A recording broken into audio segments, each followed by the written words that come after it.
الحمدللہ رب العالمین والعاقبۃ للمتقین الصلاۃ والسلام علیک یا رسول اللہ۔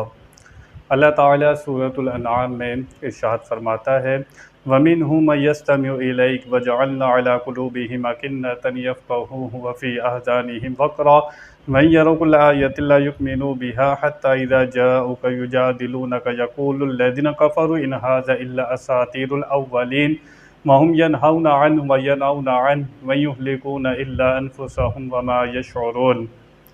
ان میں جو کوئی وہ ہے جو تمہاری طرف کان لگاتا ہے اور ہم نے ان کے دلوں پر غلاف کر دی ہیں کہ اسے نہ سمجھیں، اور ان کے کان میں ٹینٹ روئی، اور اگر ساری نشانیاں دیکھیں تو ان پر ایمان نہ لائیں گے، یہاں تک کہ جب تمہارے حضور تم سے جھگڑتے حاضر ہوں تو کافر کہیں یہ تو نہیں مگر عقلوں کی داستانیں، اور وہ اس سے روکتے اور اس سے دور بھاگتے ہیں، وہ ہلاک نہیں کرتے مگر اپنی جانیں انہیں شعور نہیں ہے۔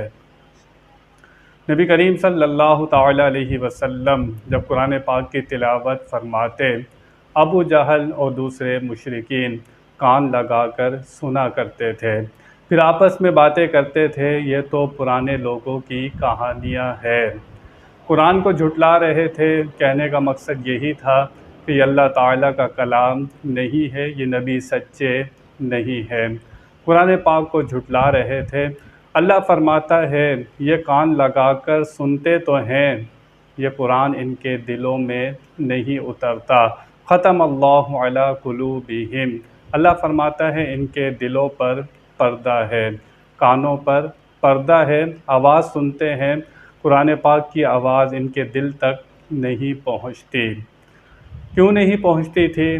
کفر کی وجہ سے، عناد کی وجہ سے، حسد کی وجہ سے۔ جو اللہ اور اس کے رسول سے بغض رکھے، حسد رکھے، وہ قرآن پاک سے کوئی فیض نہیں پا سکتا۔ یہاں سے ہمیں پتہ لگا اگر قرآن پاک سے برکت چاہیے، ایمان چاہیے، ہدایت چاہیے، تو دل میں نبی کریم صلی اللہ تعالیٰ علیہ وسلم کی محبت ہو تو قرآن پڑھنا فائدہ دیتا ہے۔